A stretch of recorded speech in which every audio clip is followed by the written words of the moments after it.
is, if you guys think logically, right? How many of us are single family home investors, right? Millions of us. How many of us invest in businesses? It's a very small percentage.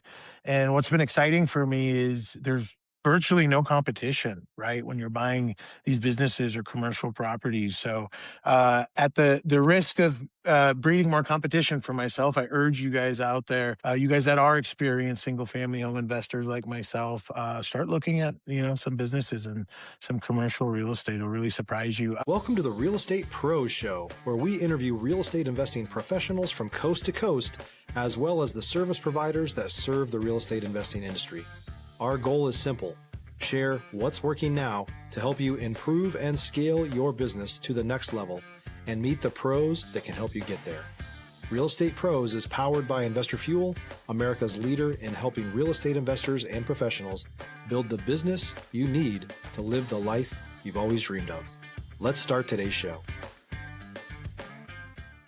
Property insurance for real estate investors doesn't have to be difficult, but it does need to be there to protect you when you need it. MyInvestorInsurance.com not only provides insurance at 15 to 30% cheaper than traditional agencies, it's built specifically for real estate investors like you. You can set up an account in about 2 minutes, get quotes on properties, turn on and turn off insurance for your fix and flip or rental properties in around 2 minutes without having to talk to anyone directly, all through our portal. There's no better way or faster way to make sure you've got the coverage you need to protect you, and no more lengthy policies either. Once you're set up, you're billed monthly and prorated by the day for however long your policy is active. It's powered by MSI, the third largest independent MGA, with 1.5 million customers and more than $1 billion in cumulative premiums written. Get set up today in about 2 minutes at myinvestorinsurance.com/fuel. Hey folks, welcome back to the show. Today's guest, Richard Advani, is a real estate investor, developer, home builder, serial entrepreneur, and professional race car driver. Born and raised in Southern California, but now based in Oklahoma City, he has extensive real estate holdings in over 10 states and has been investing in real estate for 20 years. You can find him online at richardadvani.com. Rich, thanks for taking the time today. Yeah, thanks for having me, Dylan. Now, Southern California, was that where you got your start in real estate? It was where I was born and raised. The first rental I ever bought at 20 years old was a duplex in Buffalo, New York. So Okay. across the country. How'd that deal go about? Well, it was a horrible experience, but being a being a car guy, when I was 20 years old, I got in the mortgage business, and I had $10,000 saved up, and I wanted a new G35 sedan, and I'm like, what would Rich Dad do? I'd read the book 2 or 3 years earlier, so instead of putting this $10,000 down towards a car, I looked for a rental property, and I ended up on I laugh now, I chuckle because it's a $27,500 fully occupied duplex in Buffalo, New York. $27,500 to buy it? Yep. Yep. Yeah. And I put like 10,000 down. I got a 15-year fixed for 17,000. Hold on. And How is this possible? That was cheap even then, right? yeah, I mean, Buffalo was, a depressed market, for lack of Okay, a I better got it. word. I And this got it. is post financial crash, 2007, 2008. People were bleeding. Yeah. Oh, yeah, yeah, and for me, that was when I had the ability to start investing. Luckily, it was after everything had crashed. But yeah, I was running out of $1,000 a month, and I'm like, okay, fast path. I've got life figured out, and reality set in. I chuckle now because needed a roof and shootings and everything that you could imagine. It didn't. I still fell in love with real estate, and I knew that was my fault, not real estate's fault. But like a lot of us investors out there, we chase cash flow initially, right? And we let that be the guiding force, and we all make mistakes. No question. I mean, how did it go managing with that deal? Were the tenants very good? I mean, I can imagine across the country is not always easy. Stop living on an island and join the #1 mastermind in America for professional real estate investors. Investor Fuel is a community of hundreds of the nation's top investors working together to build stronger businesses and better lives. In addition to the amazing community of real estate investors acting as a board of advisors for one another, Investor Fuel members have access to 100% funding on purchase and repairs for our members only, a health insurance program, and benefits and discounts that more than pays for the membership of most of our members, meaning it's actually costing you money to not be a member of Investor Fuel. If you're looking to scale your business and build a business that allows you to live the life of your dreams, please visit investorfuel.com today and book a call with our team. Yeah, no, the tenants were horrible. I mean, it was constant turnover, and they've got 6 people living in there, some people living in the attic, some people living in the basement. I mean, it was what you would expect from a $27,000 property in a market like Buffalo at the time. It's funny that same home today is worth 200 grand. So if I would have held it till now, like any real estate, right? Even with, I think real estate's amazing because it allows mistakes if you hold it long enough, right? You That's a can good make point. mistakes and still come out the Win. other end positive. Yeah. Now, I know that you're involved in a number of different businesses. We were talking before the show, I believe, pizzeria, rental cars, wedding venue, laundromat. At that point, though, if we're going back in time to when you bought that duplex in Buffalo, was real estate your full focus outside of the mortgage space? It was. I ended up focusing my lending business mortgage-wise on working with real estate investors and grew to be one of the top lenders, nationally, and spoke at real estate events. And so, yeah, real estate became, now, albeit when I bought that first duplex, I was 20, right? So I was still learning clearly what I was doing at that point. But I made real estate my focus from that point out. I made it my life. Now, walk me through, if I could get into the mindset of where you were at that point in time. Were you looking at deals every day, or were you really having people come to you because you're in the mortgage space, you're a lender, so I'm sure you're reviewing deals, and you may think, hey, that may be one that would fit my buy box. How were you coming across deals at that time?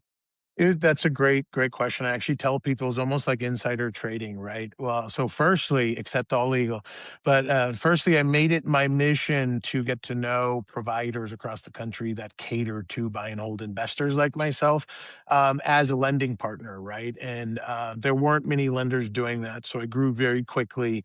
And fast forward a couple years, I'm doing 100 deals for a team in Florida or 100 deals in Oklahoma. As the lender, I have access to so much data that, most people don't have, right? And that's the insider trading part I was mentioning. The biggest thing preventing most of us from getting that first deal is lack, just that fear, Yeah, it right? is. It was easy for me to not be fearful because I had all this data. And if I did 10 or 15 loans and I looked at the appraisals and I looked at the lease agreements, I was like, okay, I need to buy one there as well, right? So it made it very easy for me to go all in on real estate at a very young age. And eat cup of noodles if I had to get that next deal, right? Were, Everything came. were you looking at multiple different markets? Did you do more deals in Buffalo? I know you're in Oklahoma City, Oklahoma now. Were you looking at deals in the Sun Belt as well? I was looking at deals all over. I mean, at the end of the day, where I was doing a lot of lending business, where I established those relationships is where I was buying, right? And I would go out and visit those markets as well as the lender, right? And as the lender, let's say you're selling homes in Texas, I would approach you to establish a relationship as your lender. Well, guess what? I would buy a home or two from you, right? Talk about value add. There was no one else doing that. And then when you'd refer clients over to me, I had an intimate knowledge of your market. I had already purchased your product. I had visited, right? So there's a lot of value I created as a lender slash real estate investor. Walk me through Oklahoma City. How'd you get out there? So I invested, kind of similar to what I've been mentioning. I developed a relationship with a builder I met at a real estate event 15 years ago. Started doing business with him, bought 4 properties myself in Oklahoma City about a decade ago. And for the better part of the last decade, he calls me a couple times a year to try to get me to move out to Oklahoma and partner up with him. He's a little older gentleman. And after 10 years of coming out and doing a little diligence, I came out and actually spent 45 days out here at the end of 2024 and determined that it was something I was willing to do. So yeah, moved with my wife and daughter. Just like that, it happened very quickly. Couldn't have been any more different as far as staying in the States, right? Southern California to Oklahoma City, Oklahoma, right? If you're looking for consistent, high-quality leads, look no further than Investor Machine. Investor Machine isn't just another agency, it's the most sophisticated, data-driven lead generation company on the planet for real estate investors. and serves the role of being not just a lead generator for your business, but a marketing partner that is helping you achieve your goals along the way. Go to investormachine.com to learn more and schedule a call with our team today.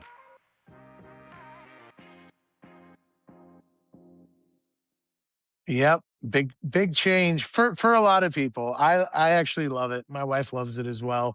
The sense of community here That's is true. incredible. And the weather's not as bad as people make it out to be.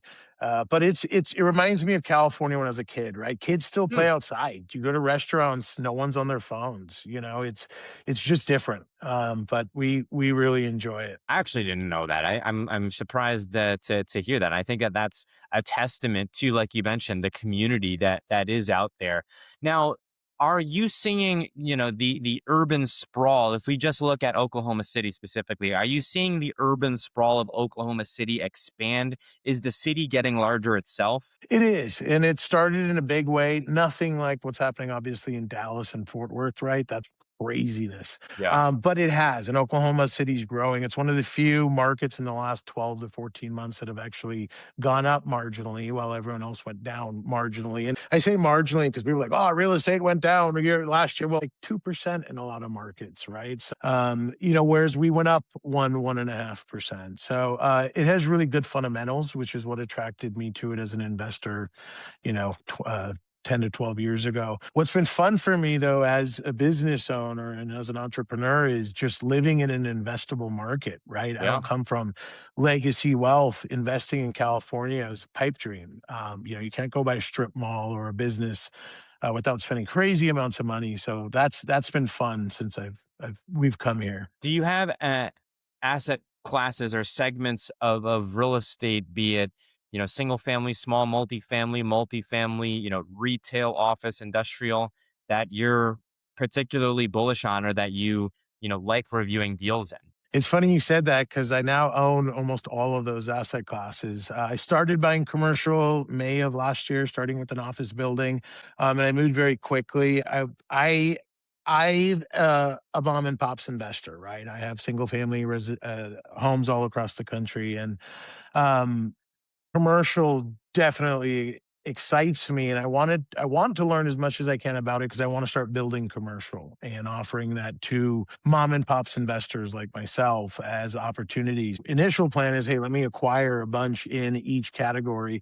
Where I'm really bullish on and what I plan to start developing this year is that industrial kind of mixed use, work condos, as you call them, the 1,200, 1,500 square feet, has an office in it, also a big shop door. And I see that as a future in terms of needs of where the general world's going and the economy is going, but also I see it as a unique opportunity for investors, just because look, most of us are never have even thought of owning commercial. It's just a whole different animal. And if we had the opportunity to buy commercial packaged almost like residential, and $150,000-$200,000 entry cost to buy a unit, a steel building, right? That generates a double-digit return, I think it would be very appealing to the market. So that's a big focus of ours moving forward. There does seem to be a lot of interest from so many different folks in industrial, and I've heard it for a number of different reasons. I've heard people say,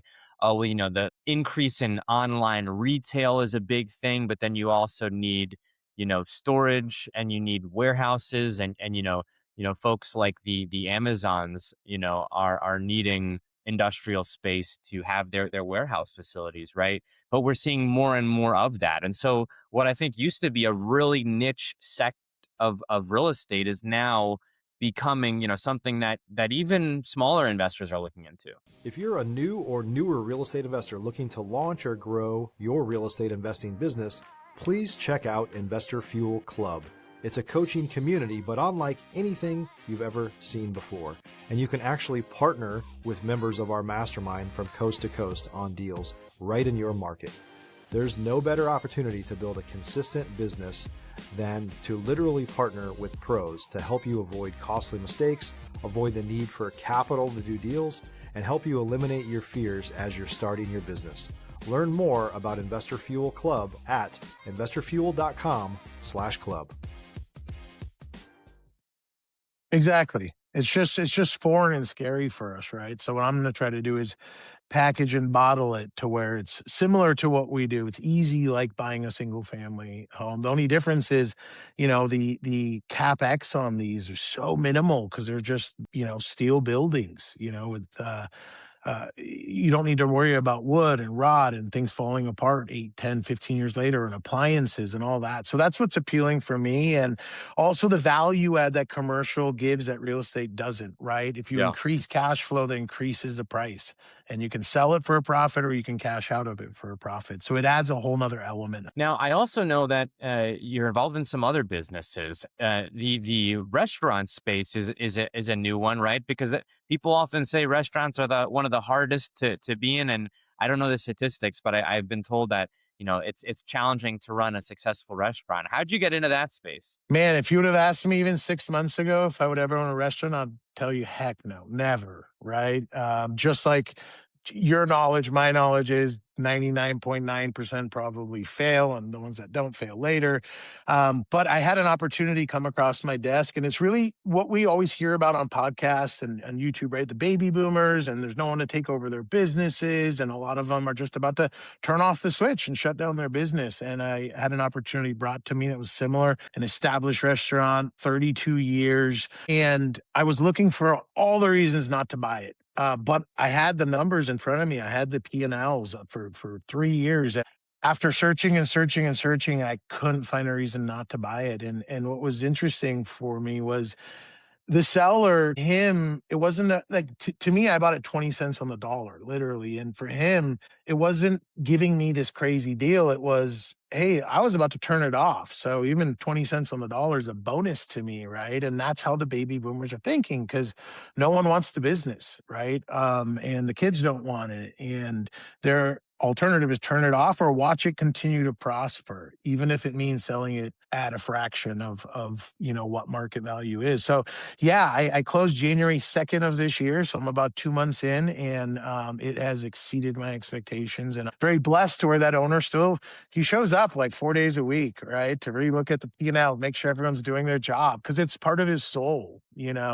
So it's amazing, and I love pizza, so who doesn't? Yeah, I mean, come on now. Now, when we talk about buying businesses, I know, I mentioned earlier, rental car, wedding venue, restaurant, laundromat. Are there key factors that you look for that would determine, you know, if something is a good buy? I mean, yeah, I'm looking at cash flow, but also because compared to California, real estate's cheap here. I try to focus on businesses that own the real estate they're on. That's a huge factor for me, and that's really where you'll get the good deal because, the seller, the owners are looking at it almost a little less two-dimensionally, right? They're looking at their total price where I'm looking at, and most of them, if they've been in business a long time, the real estate's paid off, right? So what I've seen is a lot of times you can buy the real estate at face value or less and get the business for free, right? And that satisfies them as well. But I'm open to any type of business. In fact, the gentleman who's been helping me bring me some of these deals, he's like, "What are you after?" I'm like, "Anything and everything, as long as it's a crazy good deal. If you could think of two right now, then it's not good enough, right? You need to bring me the crazy, and I will perform. I will buy anything and everything, if it makes sense. It's got to be bought for the right price. I mean, it's the same thing in real estate, right? You can, especially if you're doing strategies like fix and flip, right? You can, appreciate it however much you want, but if the market doesn't support it, ultimately it's going to come back to, well, what'd you buy it for? And you really got to buy it Mhm. for, especially right now, you have to buy it for the right price. We are coming up on time here though, Rich. Any new projects that you're working on? And then, what's the best way for folks to reach out to you or your team? Absolutely. I mean, all kinds of new projects. What I mean, maybe wrap by saying is, if you guys think logically, right? How many of us are single family home investors, right? Millions of us. How many of us invest in businesses? It's a very small percentage. And what's been exciting for me is there's virtually no competition, right? When you're buying these businesses or commercial properties. So at the risk of breeding more competition for myself, I urge you guys out there, you guys that are experienced single family home investors like myself, start looking at, some businesses and some commercial real estate. It'll really surprise you. If you guys want to get a hold of me, richardadvani.com is my website. There's a contact me form on there, or I think we've got our phone number listed as well. But yeah, appreciate the opportunity to be here and share with you guys and share kind of my passion for real estate. Thanks for joining us for today's show. You can learn more about the amazing benefits of the Investor Fuel Mastermind community, including surrounding yourself with hundreds of other rock stars, 100% financing on your deals, and members-only discounts from vendors you're likely already using that, as a member of Investor Fuel, will save you more than the cost of your membership. Visit investorfuel.com to learn more. You can also check out the show's notes for access to free resources, how to get access to world-class lead generation, and even how to work with me directly one-on-one. Don't forget to subscribe so you never miss another episode. See you on the next show.